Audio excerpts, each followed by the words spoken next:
Push Lap, épisode 8, saison 2. J'espère que vous allez bien pour une nouvelle semaine. Après les deux premiers Grands Prix de cette saison 2026 de Formule 1, de cette totale nouvelle ère. Et il y a forcément beaucoup de choses à dire, mais surtout beaucoup d'émotions. Parce que nous avons un nouveau vainqueur dans l'histoire de la Formule 1, Andrea Kimi Antonelli. Une victoire avec beaucoup d'émotions, mais surtout qui apporte beaucoup de questions. Parce que est-ce qu'il est devenu un véritable prétendant au titre? On va en parler bien sûr aujourd'hui, et je suis parfaitement accompagné. Je suis trop heureux de pouvoir la recevoir.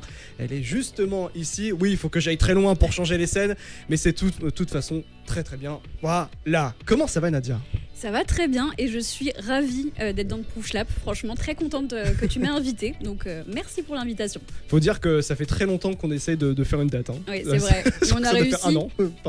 Ça fait un petit moment qu'on voulait faire quelque chose ensemble. Donc, je suis très contente que ça soit aujourd'hui pour parler d'Antonelli en plus. Ouais, d'Antonelli, parce que, alors je dis un an, je suis un peu marseillais, hein. Le podcast débute depuis octobre. Non mais t'as remarqué que j'ai glissé dans le truc pour pas te mettre. Non, mais ça fait quelques mois. Tu peux compter sur moi pour tout, t'inquiète pas.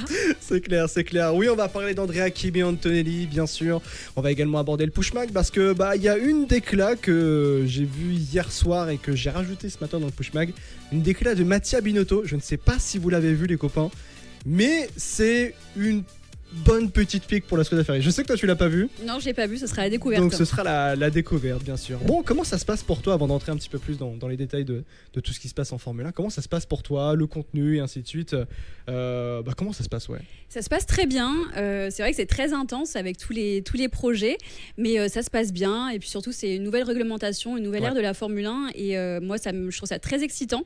Donc, ça soit en termes de spectatrice, de regarder cette saison-là, ou en tant que créatrice de contenu, on a beaucoup de choses sur lesquelles parler, sur lesquelles débattre aussi. Donc non, tout se passe très bien, et c'est que le début de la saison, donc j'attends de voir ce que l'avenir me réserve et nous réserve. Nous réserve même dans la globalité. C'est vrai que là, pour nous, créateurs de contenu, alors, avec la nouvelle réglementation, avec aussi tout le storytelling qu'il peut y avoir, avec plein de choses qui se passent dans le sport auto, même dans la globalité, là on est très bien lotis. C'est vrai qu'il n'y a pas que la Formule 1 dans la vie, il y a aussi l'endurance avec nos pilotes français comme Victor Martins et Théo Pourchaire du côté notamment de chez Peugeot, la Formule I aussi, donc on est très bien lotis. Et la F1 Academy aussi, on est bien lotis avec deux Françaises. Ouais, avec Lisa Billard et Jade Jacquet qui ont fait leur premier pas en F1 Academy ce week-end du côté de la Chine.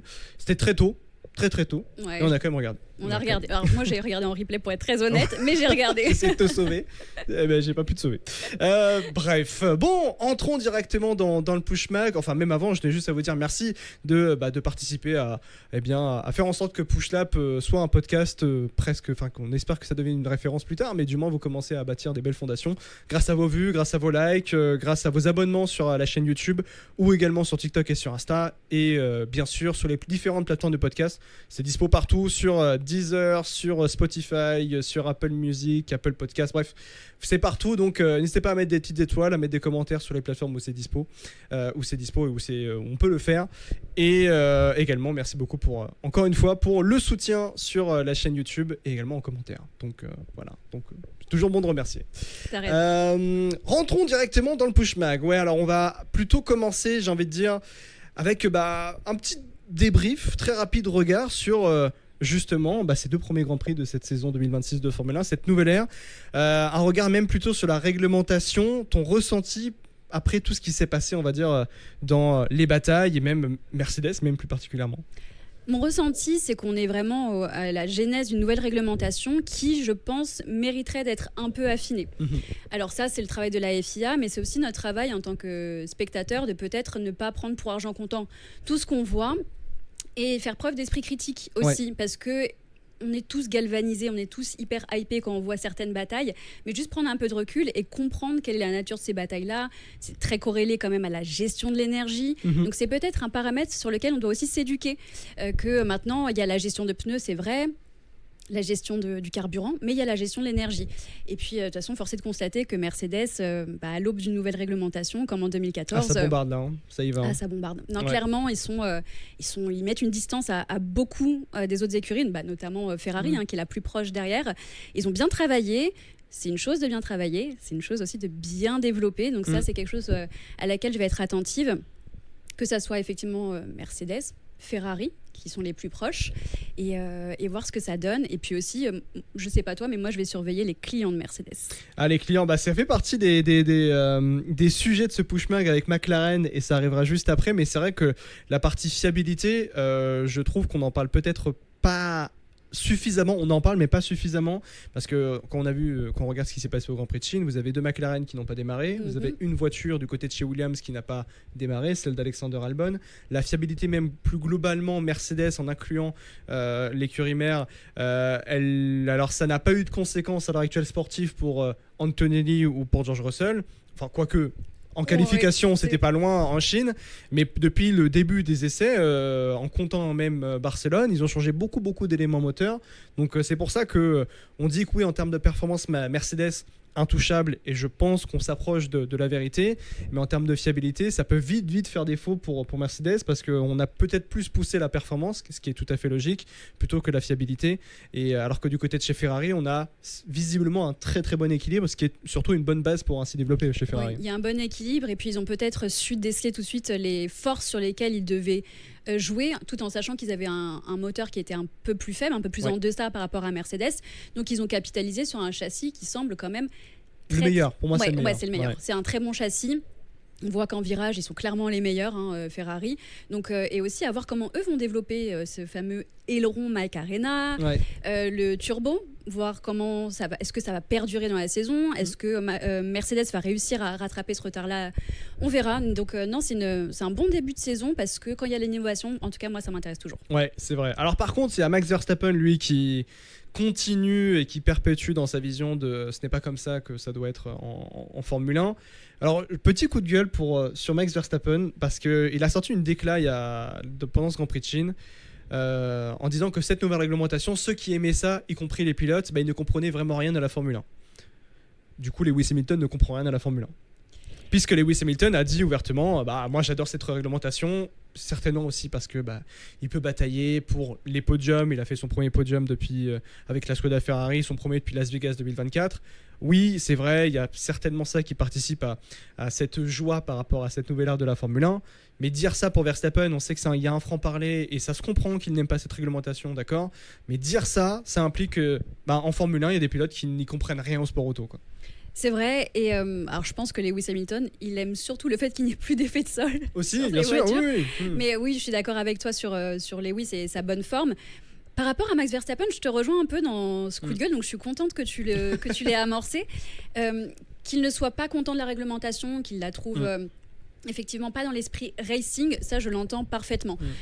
Toutefois, je trouve qu'à un moment donné, se plaindre publiquement c'est une chose, mais que fait-il pour que ça change ? Alors visiblement, il a eu des réunions avec la F1 et avec la FIA également pour apporter des améliorations, mais juste brailler et pas d'avoir d'action derrière, moi ça me dérange un petit peu. Mine de rien, Max Verstappen, c'est un acteur majeur de la Formule 1.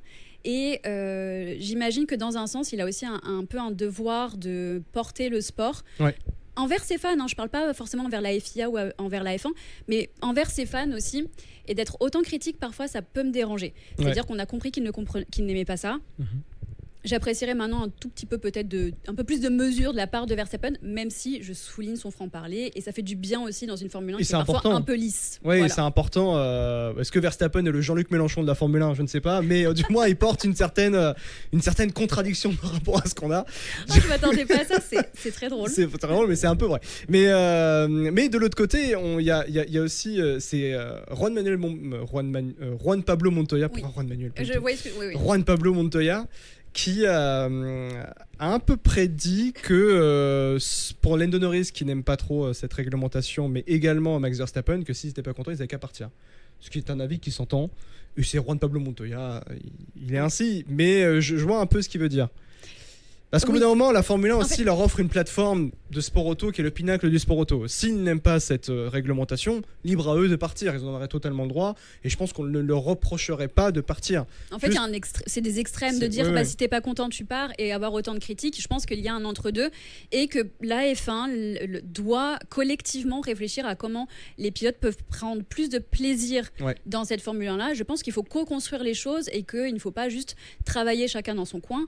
Et il semble que ça pourrait être possible parce qu'ils ne veulent pas changer la réglementation en tout cas certains points de règle après ce Grand Prix de Chine. Normalement, ils devaient imaginer changer les choses au Grand Prix de Chine, après le Grand Prix de Chine, donc pour le Grand Prix du Japon. Finalement, ça partira jusqu'à Miami, cette réglementation. C'est ça. Donc, à voir comment ça va évoluer. Je pense qu'il faut un peu laisser le temps au temps. Il faut aussi appréhender cette nouvelle réglementation. Mais en tout cas, pour moi, la F1, quand l'un de tes plus grands champions, la personne de Max Verstappen, se plaint autant, il faut peut-être aussi réfléchir à écouter ce que disent les gens, parce que ce sont eux les premiers acteurs quand même de ça. Et Stefano Domenicali et tout le board de la Formule 1 écoute Max Verstappen, parce que ce serait bête de voir partir le meilleur pilote que le meilleur sport auto au monde perde le meilleur pilote du monde. Et pour moi, c'est inconcevable et c'est impossible. Cependant, pour nuancer un petit peu, je trouve que après avoir un peu regardé tout ce qui se passait sur les réseaux sociaux, même des personnes qui ont 20 ans qui disent oui, avant c'était mieux, je trouve que cette nostalgie, cette fausse bonne nostalgie, tu est en train de tuer la Formule 1, parce que pour dire qu'en 2005 c'était mieux,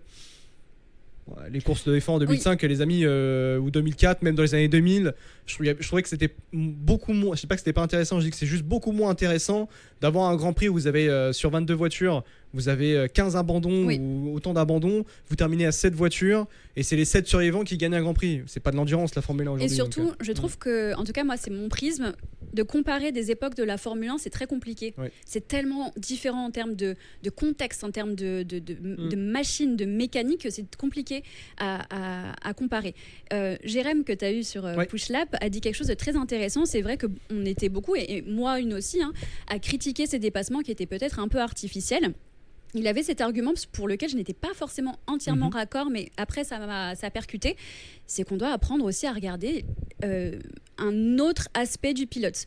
L'aspect stratégie du pilote, comment il va construire un dépassement, construire sa course avec sa gestion d'énergie, et qu'il faut aussi laisser le temps au temps et juste peut-être voir cet autre aspect, et que certains pilotes vont aussi avoir la possibilité de montrer ce talent-là. Je pense à des pilotes comme Carlos Sainz. Oui, Carlos Sainz qui a fait une grande course, qui d'ailleurs sur le média The Race a été élu comme étant le meilleur pilote sur l'ensemble du week-end, ce qui m'a beaucoup étonné. Peut-être que j'ai mal regardé la course de Carlos Sainz, mais meilleur pilote sur l'ensemble du week-end, je suis un peu étonné, mais bon, voilà, c'est peut-être pour mettre en avant plus Williams. Bon, peut-être, partons sur ça. Partons sur ce principe. Bon, on continue dans le push mag parce que tu en parlais de McLaren, donc écurie cliente de Mercedes, et vous allez le voir avec cette image. C'est une zone de la voiture qui n'est pas sous le contrôle de McLaren, donc nous dépendons entièrement de ce que rapporte Mercedes. C'était les propos d'Andrea Stella après le double DNS de McLaren quand même. On rappelle qu'Oscar Piastri a 2 points au championnat du monde.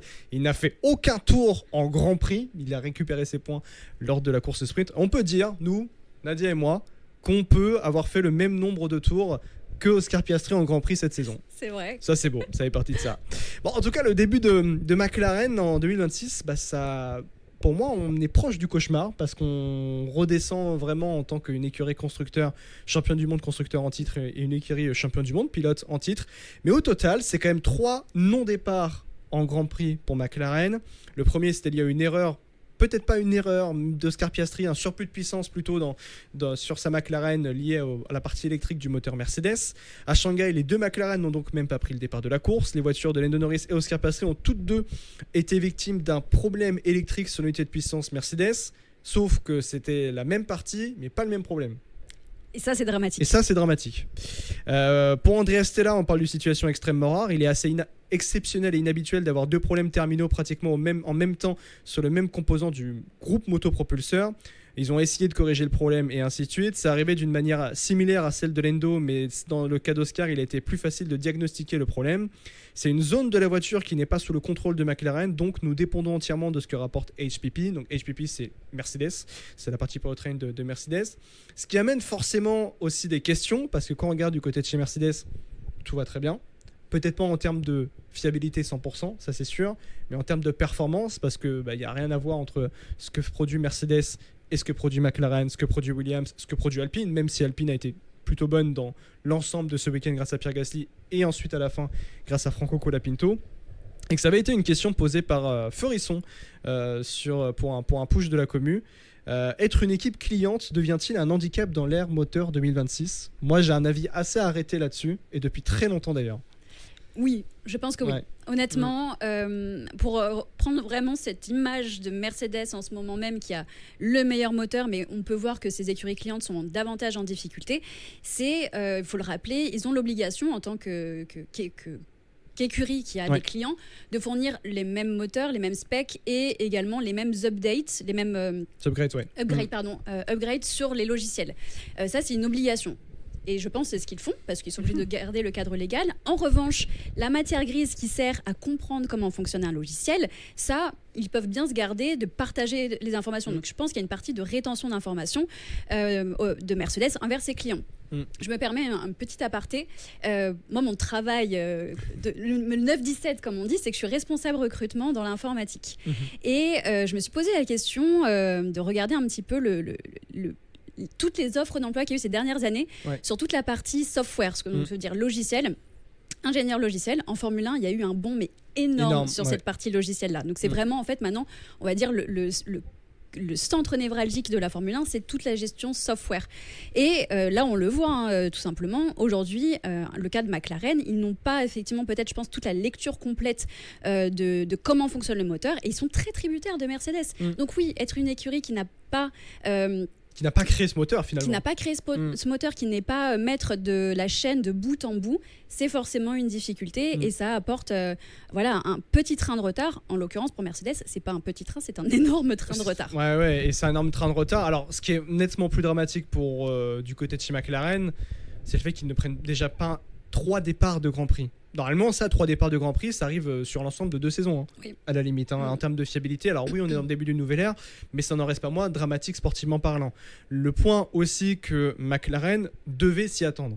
Pour moi, je pars vraiment du principe que les écuries clientes devaient s'attendre à être véritablement en retard, même si tu es un top team, par rapport au constructeur qui a fait ce moteur et qui est également impliqué en Formule 1.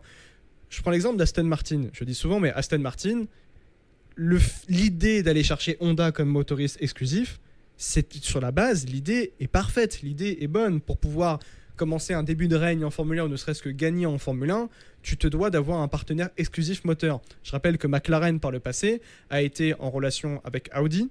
À un moment, ça ne s'est pas fait. Ils ont même été en relation avec Porsche quand Porsche discutait également avec Red Bull. Ça ne s'est pas fait. Ce qu'a fait Red Bull, parce qu'ils savaient, et par rapport à Christian Horner, ils avaient compris que on ne pouvait pas dépendre d'un client moteur pour cette nouvelle ère de la Formule 1, c'était impossible, c'était se tirer une balle dans le pied. Ils se sont dit, on va faire déjà nos propres moteurs et on va s'allier, après le départ de Honda, on va aller s'allier directement avec Ford. Ça a été la meilleure idée possible et dans cette ère de la Formule 1 où justement une écurie fait un moteur pour son châssis mais ne fait pas un moteur pour ses clients et l'adapter donc au châssis des clients, McLaren devait s'y attendre. Donc à la fois je comprends le désarroi, on va dire, d'Andrea Stella, mais en même temps je dis fallait s'y attendre et fallait surtout faire en sorte de trouver un motoriste exclusif par la suite. Cadillac en 2029, ils seront motoristes exclusifs et ils pourront mieux performer à ce moment-là. Oui, c'est vrai que effectivement, ils auraient dû s'y attendre à 100%. Et surtout à l'aube d'une nouvelle réglementation où tout est axé sur le moteur, ils l'ont vu venir, ça date pas d'hier, ça va changer de réglementation. Ils auraient pu trouver un fournisseur exclusif pour travailler à 100% sur l'adéquation parfaite entre le moteur et le châssis. Aujourd'hui, Mercedes, je dirais pas que faire, parce qu'elle a quand même aussi... une obligation que ça fonctionne à minima pour les clients, et aussi pour en retirer un petit peu d'informations concrètes. En fait, les grands gagnants, ça reste toujours Mercedes. Oui, et puis un truc à rajouter. On rappelle que Mercedes s'est fait battre 2 fois de suite par McLaren au titre constructeur, titre pilote aussi également, et s'était fait battre par 2 fois par McLaren factuellement, puisque les Norris a terminé 2e du championnat en 2024 et donc premier en 2025. Bon, je pense que Mercedes, ils se sont dit, on va donner le strict minimum. Et après, en 2026, voilà. En fait, ils ont donné un moteur avec un mode d'emploi peut-être le plus basique possible, sans SAV. Si je résume très vulgairement.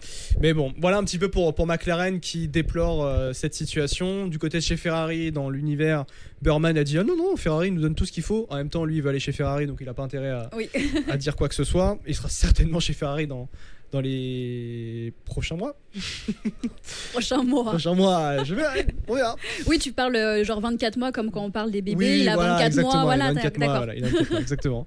Mais voilà, en tout cas pour cette histoire de moteur dont on parlera certainement encore plus tard dans l'année et dans quelques semaines même, j'en suis sûr. On continue avec une autre news, cette fois-ci celle de Mattia Binotto et d'Audi. Tu vas donc découvrir ce qu'a dit Mattia Binotto. Alors, c'est une petite phrase qui est passée assez inaperçue, je trouve, quand même, sur ces derniers jours. Alors qu'Audi a débuté officiellement son aventure en Formule 1, son patron, Mattia Binotto, a envoyé une pique très directe à son ancienne équipe, la Scuderia Ferrari. Tout part d'une question assez simple dans une interview accordée à l'équipe. Audi peut-elle un jour devenir une équipe aussi forte que Ferrari ? Réponse de Mattia Binotto. Pourquoi ferais-je cela ? Ils n'ont rien gagné depuis 2008. Moi, je veux qu'Audi gagne. Mais elle est passée inaperçue, cette phrase, mais je trouve que c'est une extrême violence, une déclaration qui rappelle un fait assez cruel, puisque c'est vrai que Ferrari, et la raison sur un point, n'a rien remporté en termes de championnat depuis 2008, championnat constructeur à l'époque, sur une année où Hamilton a été allé chercher son premier titre de champion du monde. C'est vrai que Ferrari, sinon, a gagné un titre, je rappelle l'année dernière, champion du monde, des arrêts au stand. Ah oui, c'est vrai, mais écoute, c'est super. Grand bien leur face. Oui, exactement, c'était ce que je voulais dire. C'est un John Elkann qui va être content, mais voilà. J'aimerais juste avoir un peu plus de contexte quand même sur cette déclaration, parce que je la trouve très violente s'il n'y a pas de contexte. Alors, pour avoir lu l'interview en entière, parce que juste avant d'arriver, il a parlé notamment de la différence de travail qu'il y avait entre... Alors oui, c'est vrai, parce que c'est encore pire ce qu'il dit après. Parce que c'est une interview que je vous invite à aller lire dans l'équipe, si vous voulez avoir vraiment une fenêtre totale par rapport... Une vision totale, par rapport à ce qu'a pu dire le nouveau patron d'Audi F1. Qu'est-ce qui est le plus dur dans ce nouveau rôle chez Audi par rapport à Ferrari ? Ce n'est pas plus dur, c'est différent, surtout la culture qui n'est pas latine. À la limite, chez Ferrari, les process n'existaient pas, on essayait, il n'y avait pas besoin de plan pour y arriver. Alors que chez Audi, avec une culture plus allemande, plus suisse, c'est tout d'abord les plans. Sans plan, on n'agit pas. Les Allemands, ils ont toujours un plan. Et le fait d'avoir un background latin me permet en quelque sorte d'amener cette différence qui peut être utile. Donc, voilà sur... Il est un peu plus mesuré. Je trouve, il a entièrement raison, Mattia Binotto. Sur les deux choses, je trouve qu'il a entièrement raison. C'est dur à entendre, mais il a entièrement raison. Il a raison sur le côté un petit peu très, très carré, allemand. Oui. C'est toujours du plan. Il y a une anecdote que je raconte de temps en temps. C'était il y a quelques années, j'étais au Grand Prix de France et j'ai rencontré un ingénieur de chez Ferrari, alors pas sur la partie sport automobile, mais sur la partie véhicule, électrification, je crois. Et il m'expliquait qu'en fait, chez Ferrari, déjà, il faut savoir que Ferrari, c'est le premier bassin d'emploi de la région. Donc, en fait, tu passes un coup de fil, t'as pas un boulot pour mon cousin, etc. Et en fait, ça marche comme ça chez Ferrari, que ce soit sur la partie sport ou également voiture. C'est beaucoup de bouche à oreille, c'est pas forcément de la compétence qui est recrutée. Et donc, il n'y a pas forcément de plan. Si tu n'as pas de plan, tu peux pas avancer. Donc, je trouve que le tir de Binotto, la première phrase, est d'une violence extrême. Sa justification est un peu plus intéressante, de se positionner lui-même avec ce côté un peu latin, et d'apporter ce je ne sais quoi, comme on pourrait dire, pour que ça fonctionne. Pour l'instant, en plus, Audi, ça fonctionne pas mal. Il y a une base très solide. Une base très solide et très intéressante. Ouais. Et puis surtout, il s'est pas gêné pour un peu débaucher quand même le Mattia Binotto chez Ferrari. En même temps, aller chercher Wolf Zimmermann et Lars, oublié le nom de famille, mais vous avez trouvé. Donc il va quand même chercher des gens très importants chez Ferrari pour construire le projet Audi. C'est un des projets que je surveille le plus près pour ces prochains mois, pour les prochaines années. Vraiment prochain mois pour moi. Je pense qu'on peut capitaliser sur du mois. Binotto me semble être un choix assez judicieux pour être à la tête en tout cas de Audi. Oui. Avec Jonathan Whitley en team principal. Vous avez James Kay en directeur technique aussi, qui est une excellente tête pensante. Il y a une véritable colonne vertébrale d'intelligence chez Audi. Je rappelle que Mattia Binotto, il a été énormément décrié. Je persiste à dire que Ferrari n'aurait pas dû le virer ainsi au moment où il était patron de la Scuderia Ferrari. C'est un homme qui a été dévoué pour la Scuderia depuis qu'il est arrivé en tant que stagiaire dans les années 90, milieu en 94 ou en 95. Il a évolué au niveau des échelons pour devenir pour aller dans la gestion du carburant, notamment de Michael Schumacher. C'est Jean-Louis Moncey qui était ici, qui en parlait beaucoup ici dans Push Lap, pour ensuite être dans la gestion moteur, dans la direction des moteurs, qui a aidé énormément Ferrari en 2015 pour permettre à Ferrari de retrouver les victoires aussi, dans une ère hybride où Mercedes commençait à dominer, commençait à régner. Après, il est devenu patron de la Scuderia. Et c'est là où c'est un peu dégringolé, c'est vrai. Le gestion management, c'était difficile. Il était à la fois directeur technique et patron de la Scuderia. C'était difficile de manager ça. C'est pas forcément visiblement les meilleurs combos. Hein, c'est pas les meilleurs combos, c'est très très difficile. Regardez chez Aston Martin, Adrian Newey, qui est à la fois directeur technique, qui est à la fois team principal et qui est surtout des parts dans Aston Martin. Il y a un centre de pouvoir qui, à mon sens, peut poser véritablement problème pour la viabilité d'Aston pour le futur. Non, mais il y a un moment, il y a comme à l'ancienne, c'était quoi la séparation de l'État et du clergé. Ouais, là, je pense qu'il faut aussi parfois séparer les compétences et capitaliser. Pas séparer l'homme de l'artiste, mais du moins. Ouais, alors, j'ai pas dit ça, d'accord. J'ai pas dit ça. Mais savoir séparer les forces de chaque personne et capitaliser sur leurs forces techniques.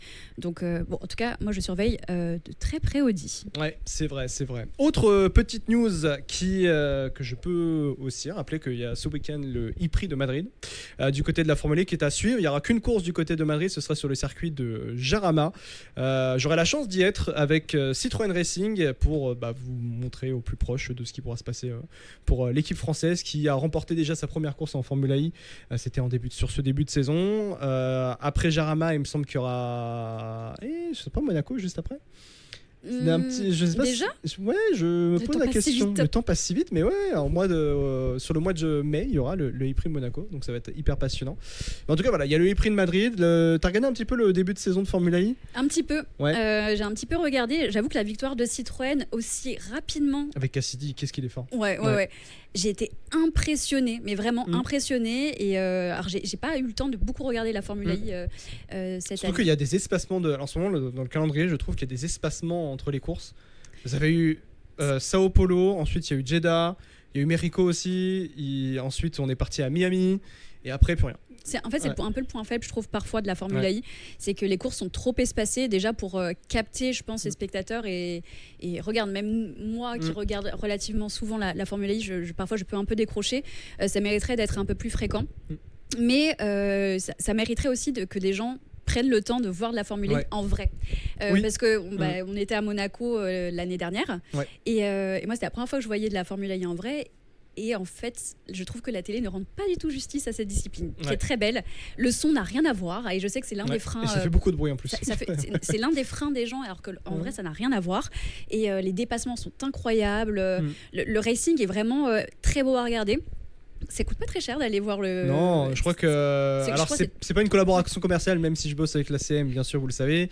Mais il me semble que pour les 2 jours de Monaco, vous pouvez débourser 45€. Quoi. Voilà, donc c'est pas très cher si vous êtes dans la région ou si vous voulez faire un petit trip. Je recommande vivement de faire ça. Tu parlais de racing. Alors, pourquoi je vous parle de la Formule 1 au-delà de Citroën, c'est qu'il y a un drama qui a commencé en Formule 1. Il y a tous les pilotes de Formule 1 conjointement qui ont envoyé une lettre à la FIA, à Mohamed Ben Sulayem, président de la FIA, pour remettre en question la direction de course et les décisions qui sont prises en course et les sanctions qui sont prises. Donc il y a un début de drama qui est parti, je crois, hier.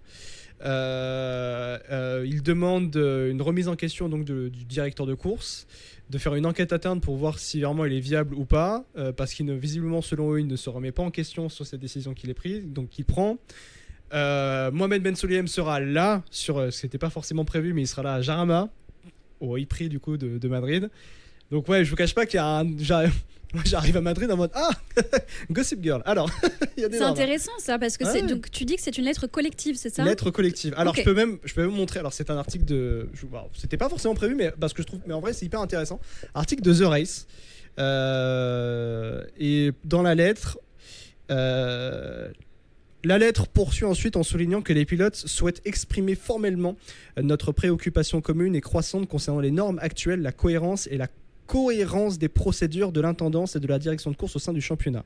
Parmi les demandes formulées par les pilotes figure une question spécifique sur le directeur de course de la FIA, Formule 1, Marek Anaksevski.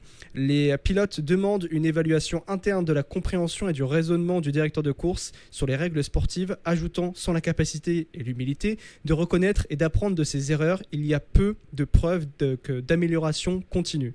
Et les sujets et points également abordés dans la lettre, qui est un peu explosive, pour être honnête.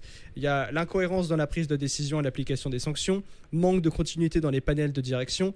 Ils veulent l'ajout d'un conseiller pilote et expertise spécifique au championnat, c'est-à-dire que mettre en gros un ancien pilote de Formula I, comme on pouvait l'avoir en Formule 1, mais un ancien pilote de F1 en tant que commissaire, et logique du directeur de course, leadership et communication interne et transparence.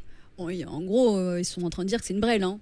Oui. En vrai, c'est qu'il ne connaît rien au sport. Et après, la Formule 1, c'est pas. Après, c'est leur métier, hein, aux directeurs de course. Ils se doivent quand même d'avoir une exemplarité sur les règles.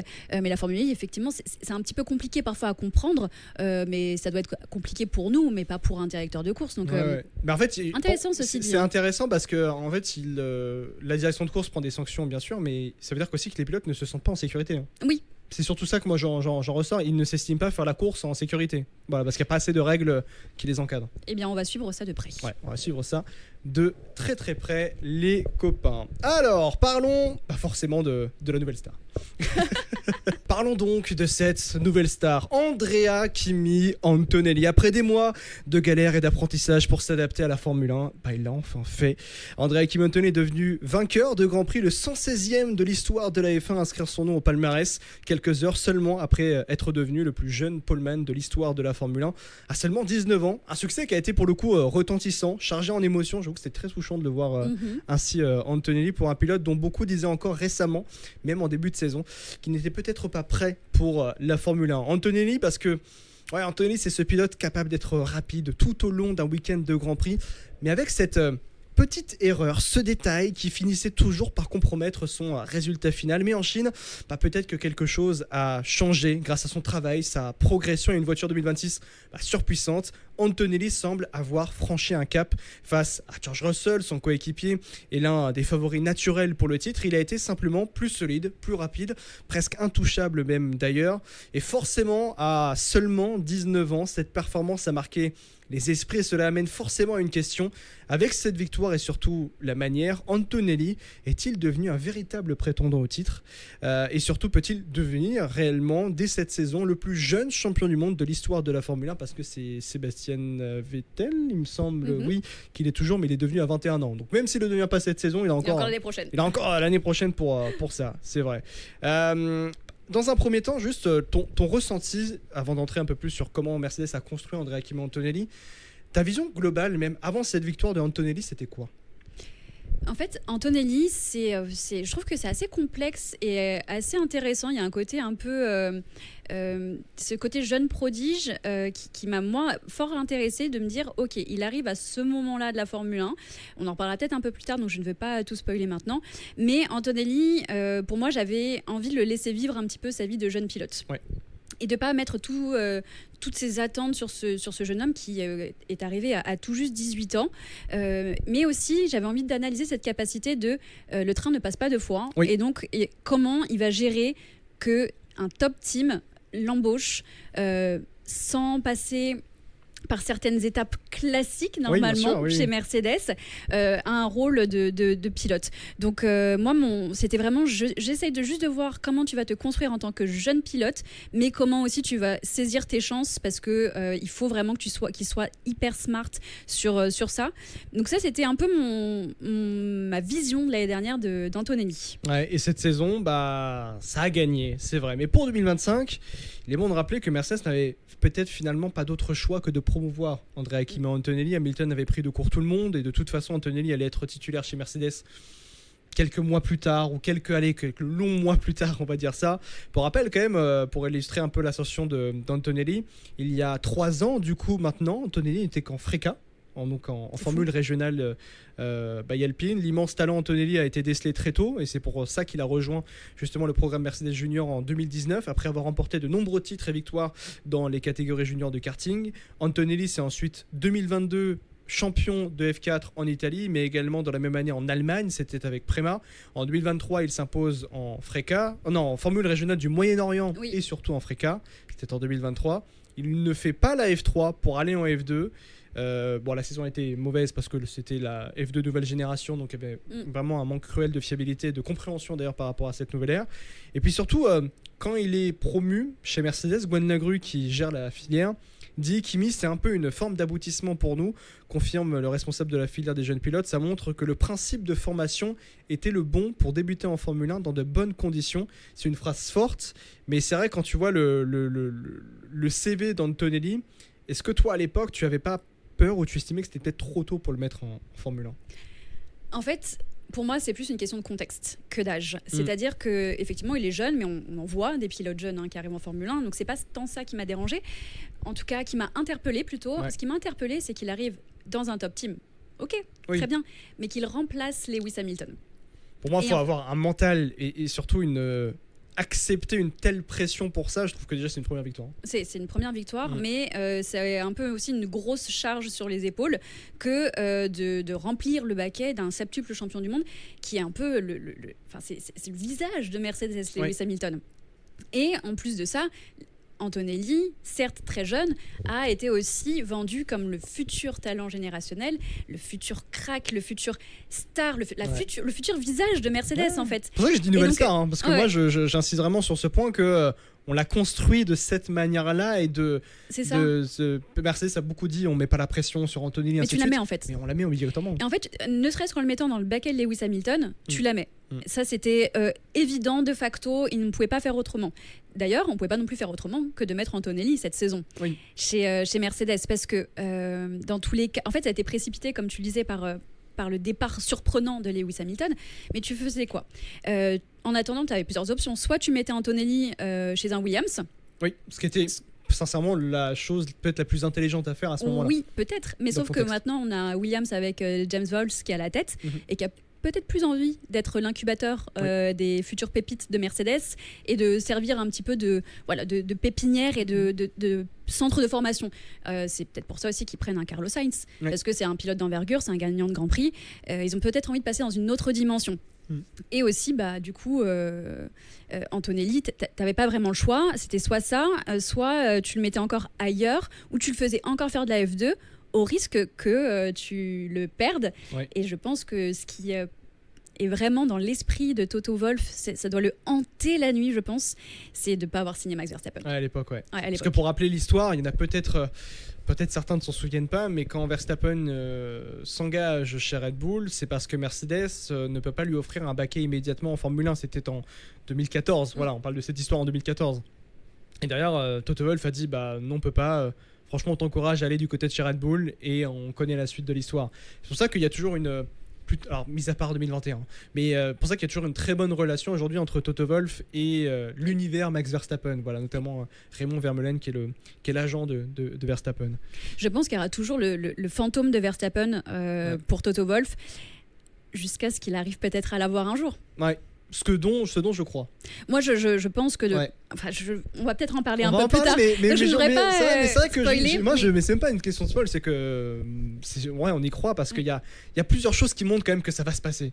Oui. Voilà, que c'est un rendez-vous qui se passera en Formule 1, et c'est sûr. Mais sur Antonelli, c'est vrai que à ce moment-là, on pourrait presque qualifier de prise de risque, parce que j'aimais beaucoup ce que tu disais sur le fait que Mercedes, on parle quand même d'une écurie qui est connue pour sa stabilité, sa maîtrise et son contrôle parfait de toute situation. Une équipe qui ne prend généralement pas de décision impulsive. Je ne dis pas que Antonelli c'était une décision impulsive, mais c'était une décision qui pouvait parfois peut-être... Hors du cadre. Hors du cadre, voilà, c'est plutôt hors du cadre. Et quand tu choisis de miser sur un rookie extrêmement pur, ça peut amener à poser des questions. On pouvait peut-être aller chercher un pilote plus expérimenté comme Carlos Sainz, rappeler Esteban Ocon, qui je rappelle encore aujourd'hui est toujours sous contrat lié à Mercedes, que Mercedes pouvait tenter encore plus le tout pour aller chercher un Max Verstappen. On parle aussi d'une écurie qui avait peut-être aussi besoin de trouver de la sérénité et un pilote metteur au point. Parce que jusqu'à la fin 2024, j'ai fait les comptes, Mercedes c'est seulement 5 victoires depuis début 2022. Ouais, c'est faible. C'est très faible avec le début de l'ère à effet de sol. Donc il fallait une remobilisation après le choc du départ d'Hamilton, et pourtant tu choisis Antonelli. Et c'est vrai que à ce moment-là, Mercedes prend une certaine prise d'audace, et plus particulièrement Toto Wolff. Moi je me souviens m'être dit pourquoi il prend pas Esteban Ocon, quoi. Écoute, je comprends ce que tu veux dire, mais ça fait plutôt sens, moi, je trouve, le choix d'Antonelli. Parce que déjà, il était évident qu'il ne pouvait signer Mercedes un pilote que pour 1 an. Ouais. Quel pilote va signer 1 an?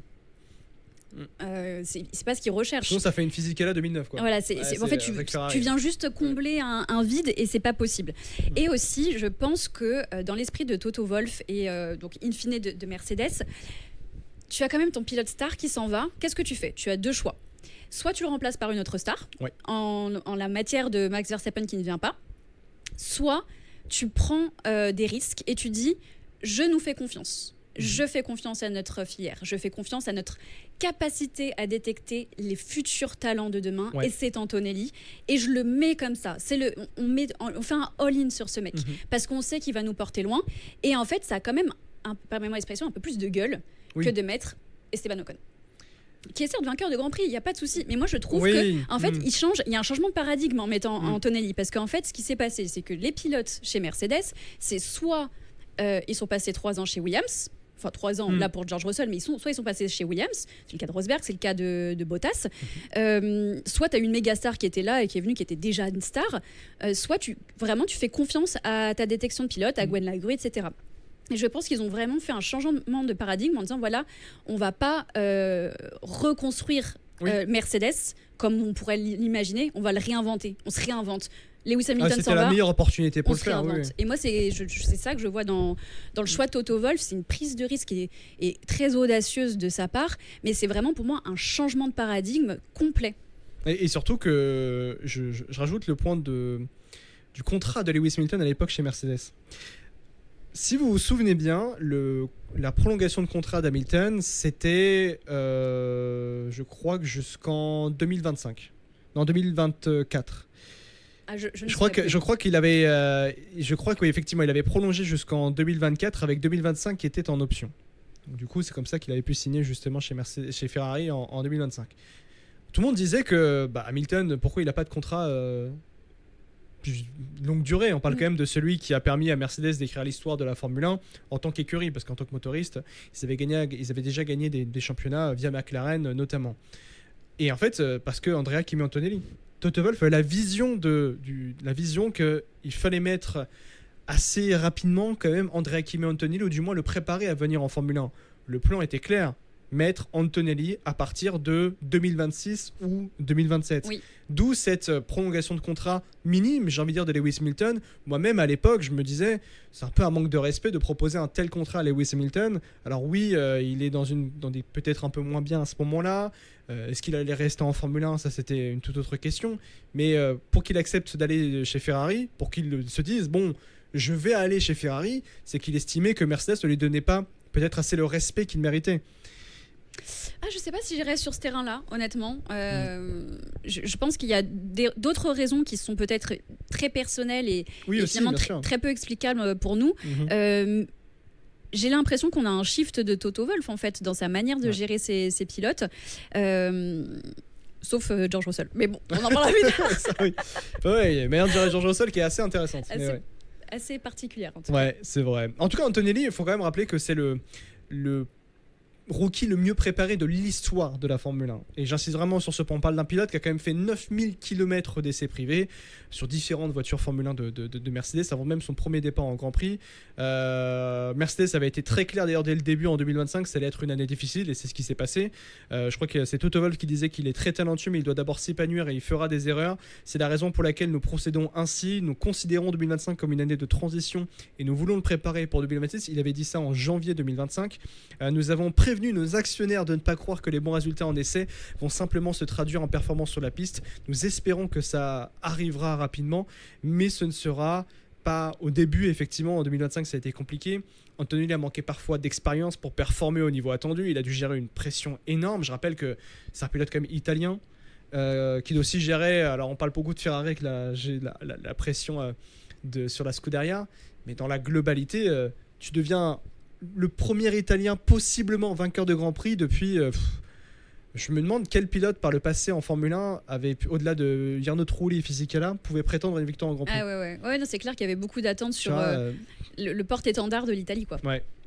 C'est un peu ça. Alors oui, il y a eu des éclairs, il y a eu un podium au Canada, pour en sprint à Miami, mais globalement la période a été difficile. Je rappelle la période européenne, je crois qu'il marque 3 points en 9 Grands Prix. Ouais, la campagne européenne était... Ouais. En fait, c'était une déchéance d'Antonelli qui s'est traduite par... on lui a remonté les bretelles, quoi. Ouais. Le bon coup de pied aux fesses, ouais, c'est ce qu'il avait dit. Ouais, j'étais un peu plus polie. Non, mais il a dit coup de pied aux fesses, moi je le dis coup de pied aux fesses, ouais, tu vois. Mais ouais, et c'est sûr que c'était très compliqué cette campagne européenne pour Antonelli. Est-ce que c'est presque le passage obligé? Est-ce que c'était pas un peu, tu sais, sa traversée du désert nécessaire pour se reprendre? Je ne sais pas. Moi, je pourrais le voir comme ça, mais en même temps, il a quoi, 18 ans 18 ans à ce moment-là, ouais. Donc, et très peu d'expérience parce que finalement, pour moi, son passage en F2, je me demande si c'était pas juste de l'administratif pour avoir ses points de super licence. Quoi, oui. Tu vois, en vrai, c'était un peu ça. En vrai, c'était ça. Bah alors, en vrai, c'est vrai qu'il y a beaucoup de critiques sur Antonelli et ça se comprend, mais à ce moment-là, il faut aussi rappeler que Mercedes, c'était la première fois qu'ils se mettaient dans cette situation, qu'ils se mettent pour aller chercher un très jeune pilote, un jeune pilote ainsi comme l'Italien, et s'acclimater aussi. Bah, peu importe, encore une fois, t'as pu avoir Lewis Hamilton, t'as pu avoir Valtteri Bottas, Nico Rosberg, t'as eu 3 champions du monde avec Michael Schumacher sur l'ensemble de l'histoire moderne de Mercedes en Formule 1 en tant qu'écurie. S'acclimater à devoir gérer un adolescent, c'est pas simple, hein. C'est totalement nouveau pour Mercedes, donc ça pouvait aussi être compréhensible de voir Antonelli faire un aussi gros passage à vide. Oui, c'est sûr, parce que on l'évoquait un petit peu avant dans le podcast, c'est soit, en général, les pilotes, ils font leur temps chez Williams et ils arrivent déjà un peu plus au fait de certaines choses, de comment on gère la pression, comment on gère les courses, comment on gère la défense en course, comment on gère l'attaque, toutes ces choses-là. Ouais. Et effectivement, on se retrouve avec un Antonelli pur produit de la filière à gérer. Et là, c'est forcément compliqué parce que ils ne savent pas forcément le faire comme il faut le faire. D'ailleurs, Gwen Lagrue a dit quelque chose d'assez intéressant. Alors, malheureusement, je n'ai pas la déclaration exacte, mais il expliquait que c'était le meilleur moment de faire entrer Antonelli, même en le faisant skip tout le reste et le faire venir directement chez Ferrari, parce qu'ils se sont rendus compte avec George Russell que malgré ses 3 années chez Williams, il a fallu encore une demi-année, 6 mois pour pouvoir le mettre au point. De l'adapter, Et donc, c'était certes un challenge de manager un jeune pilote comme Kimi Antonelli, mais ils apprenaient aussi Mercedes à ce niveau-là. Ils sont toujours arrivés avec des j'aime pas l'expression, mais je n'en ai pas d'autres, désolé. Ils arrivaient avec des produits finis, entre guillemets. Oui, et là, c'était un produit à construire et qui est encore en construction. Hein. Oui, alors c'est vrai que clairement, gagner en Chine n'est pas une finalité de vie. Alors pour beaucoup, ça l'est finalement. Hein. Une victoire en Grand Prix et c'est terminé, tu feras plus jamais rien de ta carrière, en Formule 1 du moins. Mais pour Antonelli, ce n'est pas du tout la destinée. La destinée est de se préparer à devenir champion du monde et disons-le clairement, à devenir la nouvelle star. Que j'aime bien dire ça, ce terme nouvelle star. Parce que c'est lui qui doit être destiné à devenir la nouvelle star de Mercedes. Et pas George Russell. Oui, mais vraiment, je pense qu'on doit être 2 en France à penser ça. Non, mais attends, parce que je veux pas que ça s'arrête juste sur ça. Quand même, faudra nuancer un peu le propos. On va en parler un peu plus tard. Mais ça a nuancé, bien évidemment. Mais ouais, donc peut-être qu'ils ont aussi sous-estimé aussi Mercedes comment lancer un aussi jeune pilote en Formule 1. Pas sous-estimé, mais tu vois, quand tu vois l'aussi gros passage à vide d'Antonelli. Ils ont peut-être pas été là au moment où il fallait peut-être lui botter les fesses plus tôt. Oui, et c'est marrant de la part de... En fait, Mercedes, avec Antonelli, ils adoptent quand même, je trouve, un management et une façon de faire qui est hyper dans la protection. Alors, ils l'ont peut-être un peu jeté sous le bus à un moment, ils n'ont peut-être pas... C'est vrai, ils l'ont peut-être pas suffisamment protégé, mais maintenant, ils protègent quand même Antonelli. On peut le voir, par exemple, dans le fait qu'ils comprennent qu'ils ont été peut-être une part de responsabilité sur cette année 2025 et ce passage à vide. Et aussi, là, on peut le voir après sa victoire en Chine, où, toute proportion gardée, Toto Wolff, il dit « Ok, il a gagné ». Ne parlons pas tout de suite de titre. Pas comme nous, visiblement. Voilà, pas comme nous, visiblement, exactement. Mettons un petit peu de lenteur dans tout ça, remettons un peu les choses dans leur contexte. Donc, il essaye vraiment un peu de freiner peut-être toute cette méga hype que pourrait se prendre Antonelli et le mettre dans une sphère où il tend peut-être à aller, mais que ce n'est pas encore pour tout de suite. Ils sont plutôt maintenant plus dans la mesure et dans la rondeur, je trouve, sur l'encadrement d'Antonelli. Et ça a payé, les fruits ont clairement été là. En particulier, moi, je trouve, sur la fin de saison. Alors, ça va peut-être être bizarre ce que je vais dire, mais je trouve que la victoire d'Antonelli en Chine n'est pas son meilleur Grand Prix. Moi, le meilleur Grand Prix d'Antonelli, c'est Grand Prix du Brésil 2025, Pour moi, il n'y a même pas de débat là-dessus parce qu'au Grand Prix du Brésil 2025, c'est un week-end référence. Pendant tout le week-end, il s'est montré plus performant que George Russell. Il passe tout près de la victoire en sprint face à Norris et en course, il signe une prestation très solide avec une deuxième place en résistant au retour de Verstappen. Et puis aussi à Las Vegas, qui est aussi un autre moment important, je trouve. Et ce qui est très important, c'est que c'est en fin de saison et on était sur les 3 derniers Grands Prix de la campagne 2025 parce qu'il sort une course absolument XXL après une qualification totalement ratée. Alors à sa décharge, on rappelle la séance de qualification à Las Vegas, c'était de la pluie sur une piste qui n'est pas faite vraiment pour la Formule 1. Et ça, c'est aussi souvent signe très révélateur chez un jeune pilote, la capacité à digérer une déception, à rebondir immédiatement. Il a passé plus de 40 tours sous des pneus hard, une pénalité à gérer, et malgré tout ça, il va quand même chercher un podium. Alors oui, avec le double DNF, disqualification DSQ de McLaren à Las Vegas, on s'en souvient. Et c'est vrai que quand on remet tout ça dans le contexte, on comprend mieux que ce que Mercedes voulait dire quand il parlait de saison d'apprentissage, parce que je trouve que cette fin de saison d'Antonelli, ça lui a permis en fait finalement d'avoir les bonnes bases pour remporter la Chine. C'est vrai, parce qu'il a pu faire les erreurs qu'il fallait faire, de la manière dont il fallait les faire pour en tirer des enseignements qui vont lui être bénéfiques sur cette saison 2026 et pour la suite. Et c'est intéressant parce qu'en fait, c'est un peu toujours la manière dont ça a été géré Antonelli. Mine de rien, on a décidé de le faire... pas de F3, une saison de F2 seulement. Et on s'est quand même plutôt basé sur de la data qui était quand ils font les tests TPC. Donc les tests TPC, c'est avec les voitures précédentes, c'est pas avec la voiture de la saison. Ils ont pris ces tests-là, ils ont pris les datas de ces tests-là pour les comparer au temps référence de Russell et d'Hamilton. Et en fait, je trouve que c'est ça que je trouve ça intéressant avec Mercedes dans le cas d'Antonelli, c'est beaucoup d'apprentissage par la pratique. Ouais. Et ils ne vont pas se fier à non mais le schéma c'est que tu fasses tant de saisons de F2 et que tu ailles chez Williams. Non, ok, on a vu tes temps, on travaille pas à l'émotion, on est vraiment très factuel, tes temps c'est ça, donc tu peux aller en Formule 1 pour faire tes erreurs, pour faire ta saison d'apprentissage et être vraiment d'équerre sur ta saison 2026. Et on le voit, il commence la saison 2026, alors attention, remettons quand même du contexte, ce n'est pas la même voiture, attention. C'est pas la même voiture, il a une voiture surpuissante, mais je vais même nuancer un petit peu, je ne pensais pas qu'on verrait Antonelli pas aussi fort, mais je ne pensais pas qu'on le verrait vainqueur de Grand Prix aussi tôt dans la saison. Oui, c'est vrai que c'est rapide. C'est rapide parce que je pense que c'est dû en particulier à... En fait, je trouve que le crash qu'il y a eu en FP3 à Melbourne a cassé en fait la dynamique que je pouvais avoir, la vision de dynamique que je pouvais avoir sur Antonelli, parce que c'était un accident qui était d'une évitable, t'es en FP3, qui aurait pu avoir de très très grosses conséquences sportives. Finalement, la voiture a été réparée quasi juste à temps et je vais m'aller plus loin. Heureusement qu'il y a eu un drapeau rouge avec le crash de Verstappen. Ah oui, mais bien sûr. Sinon il passait pas. Bien sûr, c'était du pain béni. Ça a été game changer parce qu'après derrière il va chercher la deuxième place, donc première ligne 100% Mercedes. Sauf qu'après on a un départ raté. Avec sa surpuissante Mercedes et son talent, bien sûr, attention, il va chercher le doublé Mercedes. En Chine, sur la sprint, il rate son départ et en plus de ça, il vient satelliser Isaac Hadjar qui était forcément très très énervé. Il prend 10 secondes de pénalité en plus de ça pour finir 5e. C'est beaucoup en l'espace de 2 week-ends de Grand Prix, je trouve quand même, et surtout en très très peu de temps, pour ensuite devenir vainqueur de Grand Prix. C'est pour ça que j'ai été quand même très surpris de voir Antonelli tout d'un coup, en qualification en allant chercher la pole bien sûr, et d'ailleurs en course, va faire ces performances-là, alors que tu fais...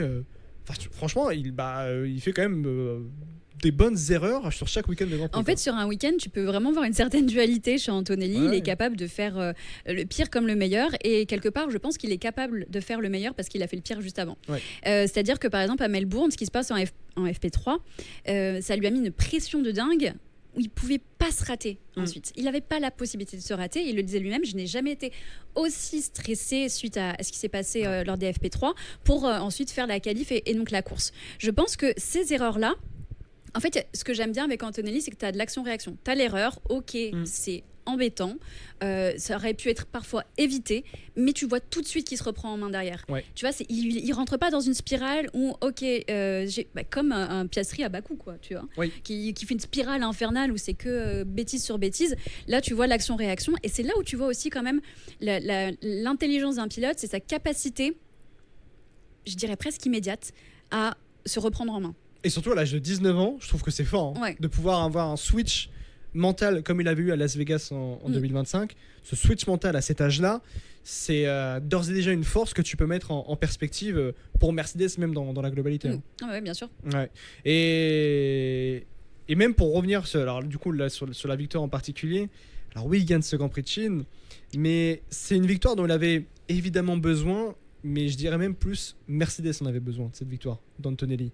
Dans le sens où c'est un succès qui a été chargé d'émotions, vraiment très beau à voir, mais surtout une victoire qui envoie surtout un message très important à lui-même, à Mercedes et même au paddock tout entier, parce que à partir de ce moment-là, Antonelli n'est plus simplement un jeune pilote prometteur. C'est un pilote qui est vainqueur de Grand Prix, et pour moi ça change absolument tout. Parce que tu vois, 116 pilotes vainqueurs de Grand Prix dans l'histoire de la F1, ça peut paraître beaucoup, hein. Ce n'est rien. Ouais, c'est rien. Il n'y a que 116 pilotes dans l'histoire de la Formule 1 qui ont remporté au moins une fois un Grand Prix. Et pour moi, ça change beaucoup de choses parce qu'il entre dans une nouvelle dimension. Il entre en quelque part dans la cour des grands, Antonelli. Et je pense que cette victoire aussi représente aussi une forme de libération. Une libération parce qu'il n'est plus ce jeune pilote adolescent que certains estimaient avoir été propulsé en Formule 1 beaucoup trop tôt. Là, il a assumé ses responsabilités, il a concrétisé son potentiel et il a prouvé aussi qu'il pouvait gagner au plus haut niveau. Et je pense qu'à partir de maintenant, le regard de Mercedes va forcément évoluer parce qu'après un succès comme celui-là, l'équipe peut commencer à lui donner beaucoup plus de responsabilités et plus de poids, peut-être même dans le projet 2026 et même 2027 forcément, parce qu'à partir du moment où un pilote gagne, il change de statut. Et aujourd'hui, Antonelli est peut-être passé dans une nouvelle dimension et une dimension plus sérieuse du côté de chez Mercedes. Ouais, c'est fort probable. Je pense qu'il était, tu sais, un peu toujours regardé sous ce prisme de effectivement jeune pilote qui a encore beaucoup à apprendre. C'est un petit peu on va dire l'apprenti de Russell. Ouais, mais tu vois, je veux même le regard de Russell. Hein. Ouais. Le regard de Russell, pour moi, il le regardait beaucoup en mode. T'es mon petit. Allez, tu vas là-bas, toi. Ouais, mais pas méchamment non plus, mais pas avec un regard, je dis méchant, mais juste un regard de. Je sais pas, je pense. Peut-être pas qu'il se méfie de. Je pense pas qu'il se méfiait autant d'Antonelli. Maintenant, après ça. Il va falloir. Mais en fait, je trouve que Mercedes, ils peuvent un peu bomber le torse maintenant aussi. Oui. Dire, voilà, regardez ce petit Antonelli, maintenant, voilà, il a remporté son Grand Prix. Son Grand Prix, et ce n'est que le premier d'une longue série, très clairement. Je pense que c'est ce qu'il pense. Et forcément, Mercedes va de facto. Positionner aussi Antonelli peut-être sur une autre dimension.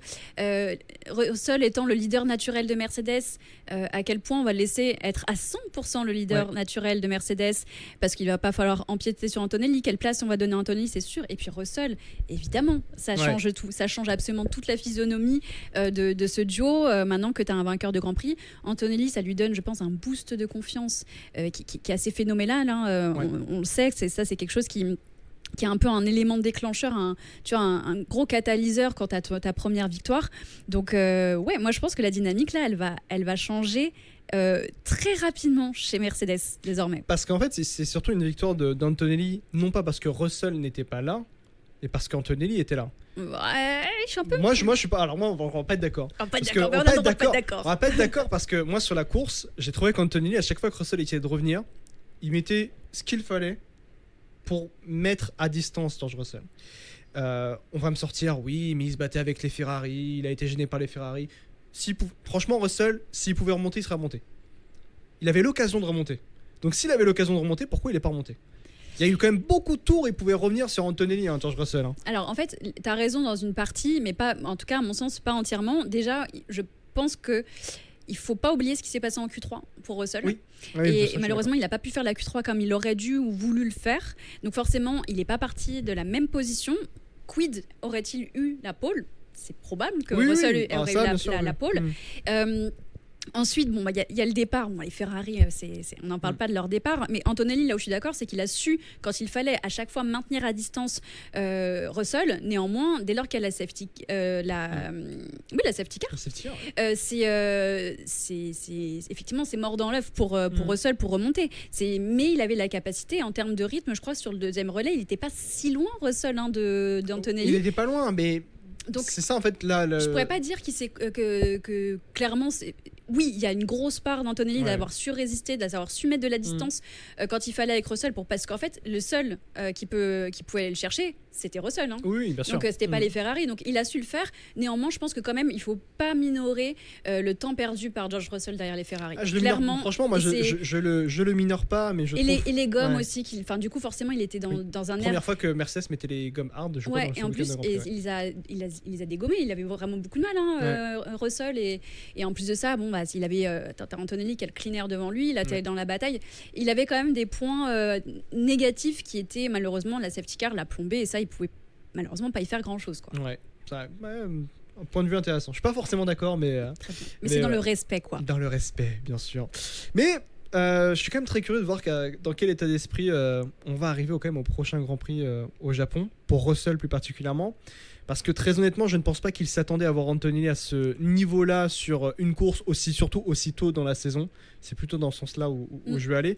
Et ça me fait penser à quelque chose qu'avait dit Jérém, donc Monsieur Lope, dans un épisode de la fin de saison dernière. On parlait justement d'Antonelli. Il avait dit quelque chose de très intéressant. Il expliquait que Russell avait été, avec Verstappen, l'un des meilleurs pilotes de la saison en 2025. Mais qu'en même temps, Russell devait commencer à se méfier sérieusement d'Antonelli par rapport à ce qu'on avait vu au Grand Prix du Brésil et également du côté de Las Vegas, parce que en fait le jeune Italien montait très vite quand même en puissance, et surtout il disait qu'avec le reset technique de 2026, la hiérarchie interne chez Mercedes pourrait devenir beaucoup plus compliquée, et qu'il ne serait pas étonné si on avait un duel Russell-Antonelli en 2026. Et honnêtement, je trouve qu'il commence à avoir raison à Jérém. Je rappelle qu'on parle d'un pilote dont il faut se souvenir que Mercedes avait un plan bien précis de base, le mettre 2026 au 2027. Ils ont refusé de proposer à Hamilton un contrat plus long à l'époque pour assurer un avenir à Antonelli, ce qui a fait partir plus tôt que prévu potentiellement Hamilton vers Ferrari. Donc avec ce qu'on a vu en Chine, Russell doit forcément commencer à regarder Antonelli différemment, et peut-être même commencer à se méfier, peut-être plus que ce qu'il l'est aujourd'hui, on va dire. Mais c'est une évidence, et encore une fois, Monsieur Loop a les mots justes et l'analyse juste, comme d'habitude. Oui, il y aura une bataille interne. Mais ça, je le pense. Et je sais qu'il avait même été plus loin sur le propos en disant ça va aller plus loin que ça. Ça ne sera pas juste une bataille interne. Il y aura de l'accrochage. Et d'ailleurs, moi, j'ai envie de voir ça. Moi, c'est ce que j'ai envie de voir. La gestion d'Antonelli sur l'accrochage pour le titre. J'ai envie de voir un Antonelli sous pression quand il faut batailler en interne. Savoir quand est-ce qu'il saura lâcher, quand est-ce qu'il va plus attaquer. Ça, c'est quelque chose qu'on n'a pas vu chez Antonelli jusqu'à présent. Et c'est quelque chose qui sera intéressant dans sa gestion de course et d'analyse, de se dire comment je préserve et comment j'attaque, et ça va m'intéresser. Pour George Russell, une situation contractuelle extrêmement tendue en plus. Ouais. Je passe un petit peu du Coca Light pour rendre hommage, mais c'est dommage, elle l'entend pas.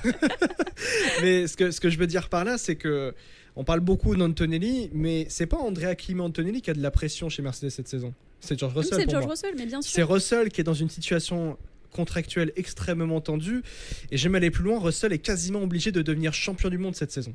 Oui.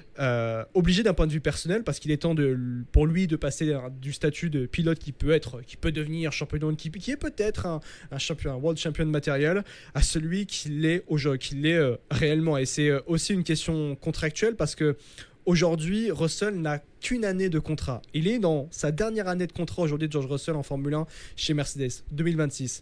L'année prochaine, il y a une clause de prolongation automatique qui peut être activée selon une clause de performance. Alors, on ne connaît pas officiellement cette clause, mais certaines rumeurs évoquent qu'il devrait marquer à la trêve estivale plus de 50% des points d'Antonelli. Est-ce la réalité ou non? Ça, je ne peux pas vous l'affirmer, ce ne sont que des rumeurs. Mais si Antonelli continue de performer comme ça deviendra quand même très compliqué d'activer cette clause contractuelle, cette clause de performance, parce que même si la clause est différente, le problème reste le même. Plus Antonelli est fort, plus la position de Russell devient fragile. Et il y a encore un autre facteur qui rend la situation encore plus explosive, juste Max Verstappen. Parce que Verstappen a récemment déclaré qu'il comptait continuer en Formule 1 malgré ses critiques sur la réglementation. Et pour moi, cette déclat-là de Max Verstappen, c'est un tremblement de terre pour Russell. Parce que on sait que Toto Wolff, on le disait, rêve de recruter Verstappen depuis des mois. Chez Red Bull, la situation est loin d'être parfaite, notamment avec l'unité de puissance Red Bull Ford qui n'est pas bonne aujourd'hui. Il a même été évoqué que Verstappen pourrait disposer d'un bon de sortie à la trêve estivale pour décider de son avenir en 2027. Et imaginons juste un scénario quand même. Si Verstappen appelle Toto Wolff et lui dit « Toto, je veux venir chez Mercedes », c'est pas Antonelli qui sautera. Non. C'est Russell qui sautera. Donc la montée en puissance d'Antonelli, mais déjà bien sûr Russell sous pression, mais la menace Verstappen rend sa position encore plus vulnérable, et c'est pour ça qu'en 2026, Russell ne joue pas seulement un championnat, mais il joue réellement son avenir chez Mercedes, et c'est lui qui a véritablement le plus de pression avec cette montée en puissance d'Antonelli. Ouais. Pour moi, cette saison, il y a une entité et un pilote qui ont des obligations de résultats. Ouais. La première, c'est Ferrari. On n'en parlera pas aujourd'hui vu que c'est pas le sujet, mais il y a des obligations de résultats chez Ferrari. Ouais. Pour moi, cette saison, particulièrement en contrat. Ouais. Ferrari. Ouais. Hamilton. Voilà. Vasseur. Et la deuxième obligation de résultat cette saison, c'est George Russell. George Russell, il a fait, ça j'en avais parlé dans une autre émission, pour moi c'est l'un des meilleurs sur la saison 2025. Il a fait une saison incroyable, il a su optimiser, maximiser. Sauver Mercedes tout court d'ailleurs. Ouais. Exactement, dès lors qu'il fallait prendre des points des podiums, c'était George Russell qui était là. D'ailleurs, j'ai une stat qui est hyper intéressante, qui met en valeur énormément George Russell et sa capacité à mener une saison, à tenir une saison. Il a roulé 98%. 98,92 je crois des tours de 2025. C'est fou ça. C'est incroyable. Ouais. Il a pratiquement fait 100% des tours. Donc ça montre quand même quand il a une voiture qui est fiable, il lui-même est extrêmement fiable. Mais effectivement, il a cette obligation de résultat, George Russell, parce que il est attaqué de toutes parts, en interne, en externe. Il doit performer, il doit montrer qu'il est indispensable. Personne n'est indispensable, mais lui, il doit se montrer indispensable, et ça va jouer à plusieurs niveaux. C'est avec les résultats qu'il va avoir sur piste. Comment il va contribuer au développement de cette voiture là aussi? Alors ça, nous, dans une moindre mesure, on ne le sait pas, mais je pense qu'en interne, c'est très important aussi. Montrer son leadership, savoir aussi s'imposer, parce que parfois, je trouve qu'il a été un petit peu piétiné, ce George Russell avec Mercedes. Donc savoir comment il va s'imposer. Mais en tout cas, c'est cette saison au jamais. Et ça serait un terrible affront si c'était Antonelli qui devenait...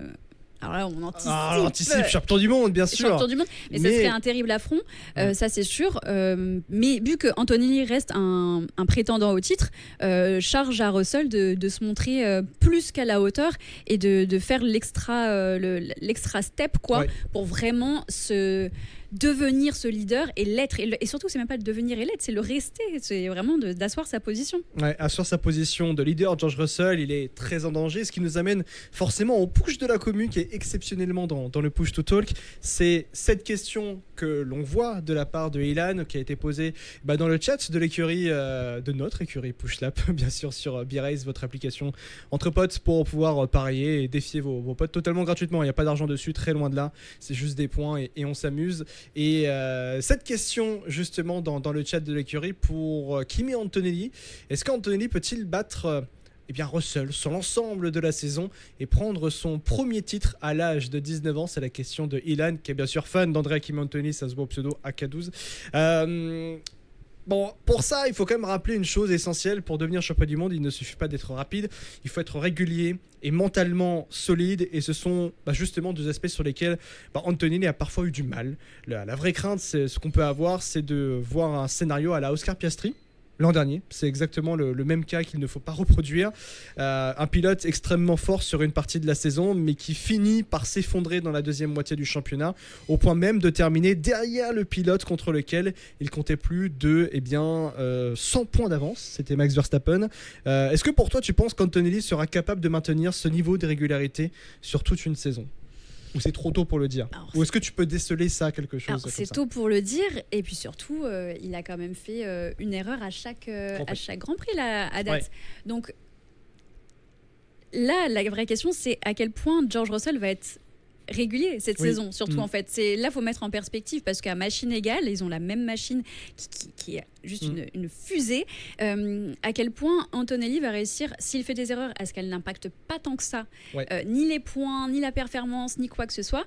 Et à quel point lui, George Russell, qui a aussi une pression qui est certes différente, va-t-il être très régulier? Et là, t'as le George Russell de 2025 en termes de régularité en face d'Antonelli. Il n'y a pas de débat. Antonelli n'est pas champion du monde. Je pense que c'est peut-être un peu tôt pour faire un choix, mais mon choix est fait.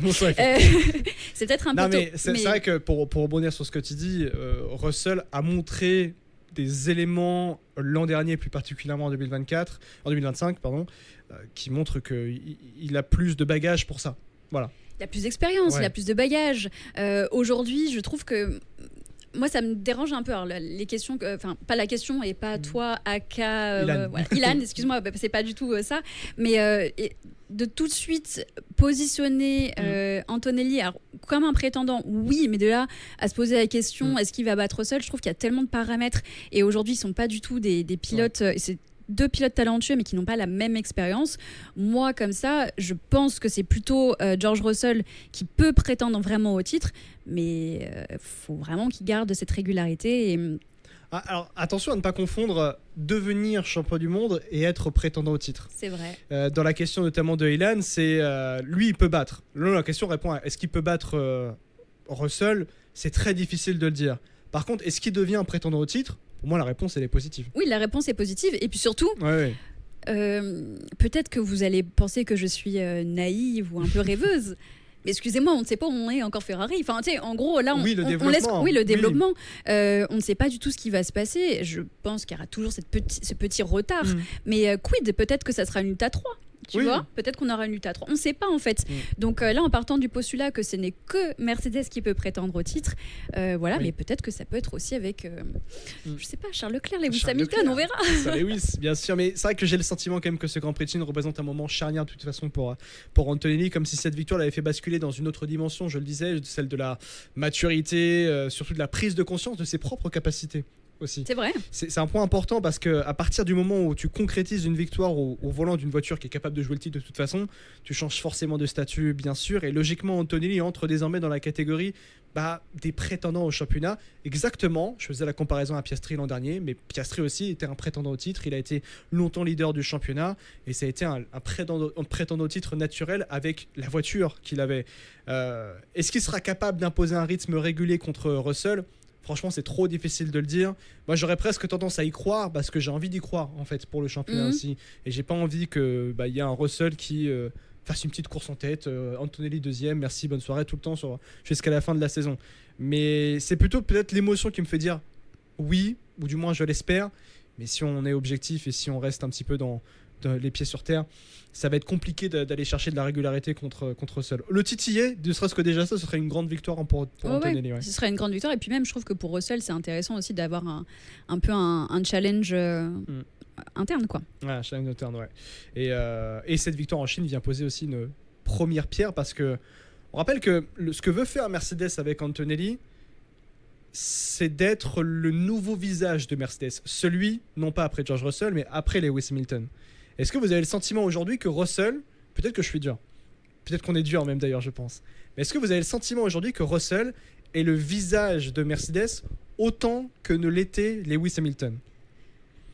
Mais non, mais il faut comprendre. Alors allez, je vais descendre un petit peu. Est-ce que vous avez le sentiment que Russell est le visage de Mercedes aujourd'hui?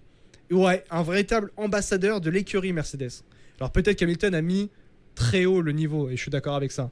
Mais aujourd'hui, j'ai pas le sentiment que Russell, c'est l'ambassadeur de Mercedes au point où tu te dis, lui, il va devenir champion du monde. Avec Mercedes. Il y a un peu de ça, il y a... Oui, c'est sûr, je trouve qu'il y a un petit... Après, je sais pas si c'est mon prisme, je préfère toujours garder un petit peu de sens critique, mais... jusqu'à présent, il y a toujours eu un peu des conflits sur les renouvellements de contrats pour oui, et aussi moi sur ça. Moi, à chaque fois, c'est du 1 plus 1. Oui, voilà, pour moi, c'est comme à l'époque Bottas. Bottas, il n'était pas destiné à devenir champion du monde avec Mercedes parce qu'il y avait les Lewis Hamilton qui étaient là. Et on lui faisait quoi? On lui faisait une carotte du contrat 1 plus 1 à chaque fois. Russell, je suis désolé, et là, c'est aussi du 1 plus 1. Et c'est pour ça que je disais l'an dernier, je trouve que Mercedes manque un peu de respect à George Russell parce que c'est celui qui te sauve ton écurie en tant que leader absolu de l'écurie, c'est vrai, en 2025. Mais tu lui proposes qu'un an de contrat quand même. Tu vois, oui, mais parce que je pense qu'ils ne veulent plus vraiment se bloquer comme ils ont pu être bloqués par le passé. Encore une fois, le spectre Max Verstappen qui doit toujours rôder autour de Mercedes. Mais c'est intéressant parce que vraiment là je trouve qu'on a un autre Mercedes, on n'a pas du tout la même philosophie, on a vraiment un autre Mercedes qui s'offre à nous, qui est plus audacieux dans pas mal de choses, dans la gestion de ses pilotes. Enfin moi j'aime bien ce Mercedes là, en tout cas j'ai envie de voir comment ça va évoluer. Ouais, c'est clair. Bon, au fond, la question n'est peut-être plus de savoir si Antonelli est talentueux, très loin de là, ça on le sait déjà, mais la vraie question aujourd'hui c'est à quelle vitesse il va franchir les ultimes étapes de sa carrière, parce qu'en quelques mois seulement, Antonelli Antonelli est passé de rookie en apprentissage à vainqueur de Grand Prix. Et ça change absolument tout. Il n'est plus simplement le jeune prodige que Mercedes prépare pour l'avenir.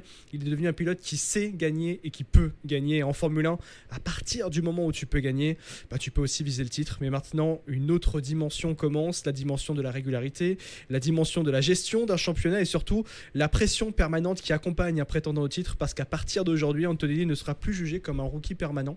Et ça aussi, rookie prometteur, et ça aussi, ça fait partie des choses où notre jugement, en fait, finalement, va évoluer par rapport à l'italien.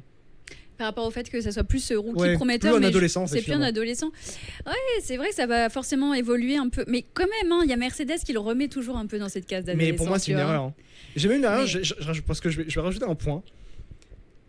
Tu as dit cette phrase tout à l'heure de le train ne passe pas deux fois, peut ne pas passer deux fois, à la limite. Qui nous dit que l'année prochaine, alors oui, même si c'est bien parti, mais Lando Norris est devenu champion du monde au moment où il fallait devenir champion du monde. Tu vois, si on part du principe, est-ce que vous voyez par exemple Lando Norris redevenir champion du monde dans le futur ? Je sais pas. Moi, je pense que non. Je pense que le train, il passera pas deux fois. Et il a eu raison de prendre le train du titre l'année dernière. Mais pour Antonelli, ici, il peut devenir champion du monde cette saison. Il a intérêt à tout faire parce que ça se trouve en 2027, ce sera pas le cas. Je dis pas que Mercedes n'aura pas de voiture. Non, mais bien sûr, moi je suis d'accord quand tu as l'opportunité. Ah oui. Moi, c'est d'ailleurs pour ça que ça m'avait fort agacé l'année dernière quand McLaren n'avait pas réussi à sécuriser le titre de Lando à l'instant T. Je sais plus c'était à quel Grand Prix, mais c'était Las Vegas. C'était Las Vegas. Le DN, le DSQ. Et que moi, je faisais partie de celles, et je vais le redire, moi je suis pour parfois les consignes d'équipe qui vont privilégier un pilote. Quand t'as pas eu de champion du monde depuis X années chez McLaren, pilote, j'entends, tant pis en fait. À un moment donné, le train il passe pas deux fois. La preuve, McLaren, cette année, ils sont nulle part pour l'instant. En tout cas, personnellement, je vais juger Antonelli comme étant comme étant un pilote capable de jouer le championnat cette saison. Parce qu'il a gagné un Grand Prix et qu'il a une voiture entre les mains qui est surpuissante et qui factuellement aujourd'hui joue le titre de champion du monde. Moi, je vais le juger comme ça, et il va devoir gérer Russell, il va devoir gérer la pression interne de chez Mercedes, peut-être même les turbulences autour de l'avenir de l'équipe, avec Russell aussi, et il peut en tirer un avantage peut-être certain. Mais une chose est certaine, après cette victoire en Chine, Antonelli a changé de statut, il entre dans la cour des vainqueurs. Est-ce que c'est simplement un succès d'un immense talent ? Ou est-ce que c'est le début d'une saison historique, peut-être, parce que s'il confirme, alors on pourra assister à la naissance du plus jeune champion du monde de l'histoire de la Formule 1. Est-ce que tu le vois le plus jeune champion du monde ? Alors, même aller plus loin, est-ce que tu le vois champion du monde dans les 3 prochaines années pour devenir... T'es dur, Alex, t'es dur. En fait, j'ai pas de boule de cristal, donc je sais que ça c'est une réponse qui est chiante, mais j'ai pas de boule de cristal. Je pense qu'il faut quand même rester un peu mesuré. En tout cas, pour cette saison avec Antonelli, sur le papier, il a des bonnes capacités, il est même très talentueux, la voiture est bonne. Il fait encore ses erreurs qui peuvent lui coûter cher. Il n'aura pas toujours la chance d'avoir un crew qui va réussir à tout remettre en place quand il fait des crashs. Il est surtout au bon endroit au bon moment. Exactement. Donc j'ai pas envie que cette victoire en Chine, on saute dessus en disant je le vois champion du monde. Franchement, ça serait un peu presque de la malhonnêteté intellectuelle que de dire ça. Alors oui, mais dans le même temps, je comprends. Le problème, c'est que Mercedes ne vient pas mettre Antonelli pour juste faire des deuxièmes places ou des troisième places. Mais en fait, je pense que sur le papier, même Russell, avec tout ce qu'on vient de dire sur lui, en fait, aujourd'hui, Mercedes, c'est vraiment... ils ne vont pas forcément prioriser, ils sont là pour gagner, pour faire des démonstrations de force. Et d'ailleurs, on le verra comment ça va évoluer en termes de gestion des deux. Mais que ça soit Antonelli ou que ça soit Russell, j'ai pas trop envie de monter dans ce truc de il peut être champion cette année. Je pense qu'il a les capacités d'être champion dans sa carrière. Dans sa carrière, oui. Est-ce que ça sera cette année ou pas ? Il y a trop de paramètres. En fait, il y aura le changement du taux de compression qui va arriver au mois de juin. Quid de comment ça va évoluer sur la voiture ? Ça va peut-être... Imagine, ça fait une sorte d'énorme... ça va régresser, on n'en sait rien. Imagine aussi comment ils vont développer. Tout ce que je sais, c'est qu'il en a la capacité. Là, si tu me dis on est le 17 mars, voilà, tu vois. C'est vrai. C'est possible. Mais en revanche, restons mesurés sur tout ce qui peut se passer, qui est même externe à Mercedes, que ce soit les développements des autres, que ce soit s'il y a des changements de réglementation de la part de la FIA, etc. Tout peut arriver. Voilà. Sur cette saison 2026, on reste le cœur ouvert. Russell, mais surtout en particulier, comme on le dit dans ce débat, sur Andretti Andrea Kimi Antonelli, 116e vainqueur de l'histoire de la Formule 1. Et ça, c'est beau et c'est surtout magnifique à voir l'émotion. En fait, c'est vrai que ça fait très longtemps qu'on n'a pas vu un pilote aussi émotif à l'arrivée d'un Grand Prix, que ce soit pour un podium mais surtout pour une victoire. Et ça, c'était très plaisant à voir. Et puis même ce podium où tu vois Antonelli, tu vois Hamilton, Bono. Ouais. J'ai une photo. Alors je crois que je l'ai cette photo.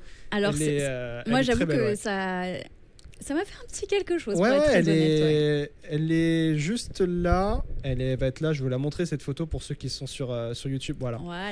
Elle est là. Et c'est vrai que j'avais vu cette photo que très tard après le Grand Prix.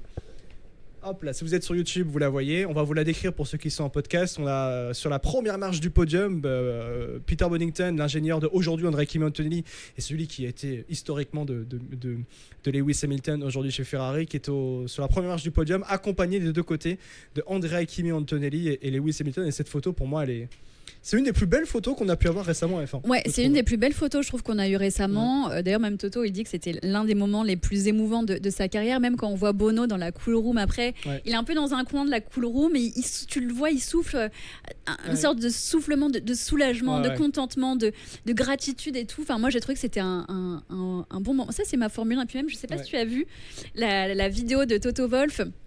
Et il montre du doigt Lewis Hamilton et il dit quelqu'un dit ça reste toujours notre pilote en fait. Et c'est vrai, je pense qu'il y aura toujours quand même cet attachement de Lewis Hamilton avec Toto Wolff en particulier et évidemment Mercedes. Ouais, c'est vrai. Voilà pour ce débat autour d'Andrea Kimi Antonelli. N'hésitez pas à donner vos avis en commentaire. Il y a eu des avis très différents parfois et je suis très curieux d'avoir vos avis en commentaire et qu'on puisse lire vos avis par rapport à Andrea Kimi Antonelli. Est-ce qu'il peut devenir champion du monde cette année, mais même dans un premier temps, est-il devenu un véritable prétendant au titre, Andrea Kimi Antonelli? Pour terminer, Nadia, le pusher lift. Okay. Ah, toujours le pusher lift. Alors on va se mettre comme ça en 1v1. C'est l'affrontement. Très nul en ce genre de choses. Faut que tu me regardes de l'autre côté. Mets-toi, recule-toi un petit peu. Ok. Recule-toi plutôt de ce côté-là. Voilà. C'est ça. Okay. Parfait. Le pusher lift. Pour rappel, pour ceux qui découvrent Push Lap, le pusher lift, le principe est simple. Je te balance une série d'affirmations sur la Formule 1, parfois un peu provocantes. Tu me dis push si tu es d'accord, si tu valides, et lift si tu lèves le pied, et donc si tu n'y crois pas du tout. D'accord. T'es prête? Pour répondre très rapidement. Ok. 3, 2, 1, pusher lift. Max Verstappen doit quitter la Formule 1 s'il n'aime pas cette nouvelle réglementation. Lift. Ok.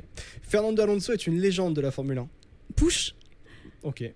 Oliver Burman sera le prochain pilote Ferrari champion du monde. Push, push, push. Oh, bien. Attends, on peut répéter parce que je crois que Non, sera le prochain pilote Ferrari champion du monde.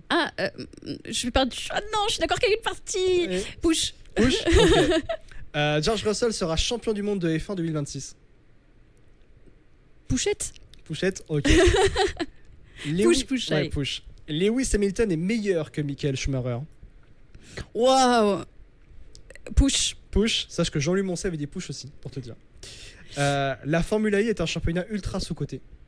Push, bien sûr, push. Pierre Gasly peut ramener Alpine vers la victoire.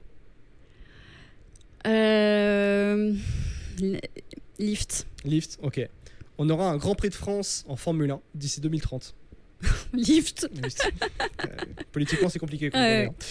Audi sera champion du monde de F1. Push. Le Grand Prix de Monaco devrait avoir un contrat à vie en Formule 1. C'est pour mon CDI, ça. Push. C'est pour toi, ça. C'est pour moi, merci. Isaac Hadjar sera vainqueur de Grand Prix en 2026. Push. Alors, je sais pas comment, à quel moteur il pourra le faire, mais... Il est smart. Je lui fais confiance. Leclerc va passer toute sa carrière chez Ferrari. Purée. C'est dur, celle-là. C'est dur. Moi, je vais mettre un lift. Lift, ok. Ouais. Un Grand Prix avec une grille inversée, on est partant? Non, mais lift, n'importe quoi. Non, arrête, lift. Mercedes doit signer coûte que coûte Max Verstappen pour 2027. Push. Voilà, push. Alpine remportera au moins une course dans les 2 prochaines saisons. Lift. Lando Norris ne sera plus jamais champion du monde de Formule 1. Push. Je me rappelle pas qui est le champion du monde 2025. Alors, sachez qu'on termine ça et je vais donner un avis sur ça parce que il faut plus de week-ends de course sprint. C'est intéressant. Il y en a 6 cette saison si je me... Il y en a peut-être 9 d'ailleurs. Je sais plus combien il y en a. Pouchette, parce que c'est pas si déconnant. C'est pas si Moi déconnant. j'en veux moi. Hein. Moi je veux qu'on en ait 12 au moins. Allez. Non, mais toujours plus toi, t'exagères. Moi je mets une petite pouchette. Ouais, pouchette. Allez, voilà, c'est la fin. Mais alors attends, il y a deux choses. Ah, c'était génial, j'adore. Il y a deux choses. J'adore. Sur Lando Norris, sachez que c'est pas une critique contre lui, et j'en avais déjà parlé un peu sur mes streams perso, sur ma chaîne Twitch. C'est pas une critique envers Lando Norris, mais je trouve que j'ai pas cette saveur de me dire, comme on avait avec Lewis Hamilton, comme on avait avec Sébastien Vettel, comme on avait avec même Max Verstappen, j'ai pas le sentiment qu'on ait un champion du monde en titre cette saison. En fait, je comprends tout à fait pourquoi tu dis ça. Je parle avec beaucoup de conditionnels, consentir à cela. Mais je pense en fait que c'est juste une question générationnelle, oui, Alex. Peut-être, ouais. Je pense qu'on a plus ou moins la même génération, toi et moi. Et en fait, on a juste un Lando Norris qui parle, je pense, à d'autres gens en termes de valeur, en termes même de racing, en fait. Hein, oui, peut-être aussi, ouais. Qui parle à un autre type. Moi, à titre personnel, je me reconnais pas dans Lando Norris en tant que champion du monde. En revanche, je peux comprendre l'apport qu'il a pour les plus jeunes fans, etc. Et oui, mais parfois, peut-être qu'il pourrait être un peu plus mordant, mais c'est pas dans sa personnalité. Il est comme il est, en fait. Alors, il est comme ça. Je disais l'année dernière que c'est un champion du monde extraordinaire parce qu'il est devenu champion du monde à sa manière, ce que je trouve magnifique. Franchement, je trouve très beau. C'est vrai que moi, je trouve que parfois, les pilotes de Formule 1 sont devenus plus lisses qu'avant. Avant, ça ouvrait un peu plus sa bouche, quoi. Ouais. On pourrait le qualifier de lisse. Moi, je pense qu'il est juste peut-être plus discret et dans une autre mesure. Et en fait, il n'a pas changé. Il n'a pas... il s'est pas travesti et quelque part c'est quelque chose que je salue, même si à titre personnel, encore une fois je redis, pour moi Lando Norris c'est pas un champion qui m'a fait rêver, qui m'a donné envie de quelque chose, de m'intéresser plus à lui ou à quoi que ce soit, mais je respecte quand même le jeune homme qu'il est et son talent. Et pour les courses sprint, moi j'en veux plus parce que pour la viabilité même économique, surtout n'oubliez pas juste une chose, on a 2 grands prix en moins cette saison.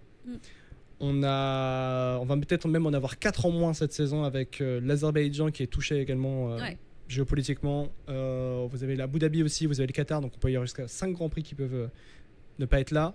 Grand Prix de Madrid, j'ai mis des doutes aussi sur est-ce qu'il sera au calendrier cette saison. Pourquoi ? T'as vu à quoi il ressemble le Grand Prix de Madrid aujourd'hui ? Ah, c'est une friche. Si t'aimes bien le BMX, vas-y. Hein, ah oui, d'accord, ok, d'accord. Donc, c'est quoi ? C'est le Madring, c'est ça déjà ? C'est le Madring. C'est très drôle comme nom en plus. Hein. J'ai du mal à y croire qu'on ait un Grand Prix cette année.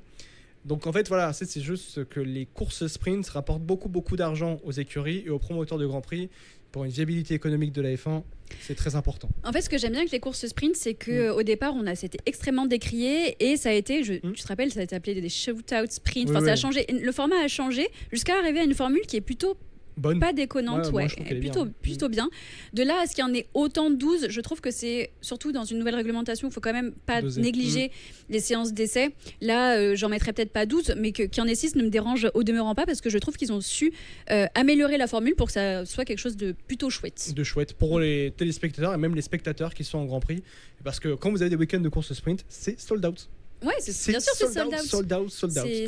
C'est sûr. Et puis, en plus, pour l'avoir fait, c'est cool. Tu vois, franchement c'est un bon moment donc moi j'ai vécu pour tout vous dire les premières courses sprint sur place puisque j'ai vécu le Grand Prix d'Italie 2021 à Monza, donc le fameux crash Hamilton Verstappen que j'ai vécu et je m'en souviendrai toute ma vie. C'est incroyable je me suis dit ce moment-là je le raconterai à mes enfants, je dirai à mes enfants j'ai vécu ça, j'ai vécu ce moment, l'émotion qui est indescriptible de voir Hamilton Verstappen se monter dessus et tu sais que c'est un moment d'histoire de la Formule 1 que tu as vécu et d'ailleurs c'était la victoire de Ricciardo aussi de McLaren, c'est vrai. Doublé McLaren, donc je peux dire que j'ai vu une victoire de Ricciardo dans ma vie dans ma vie.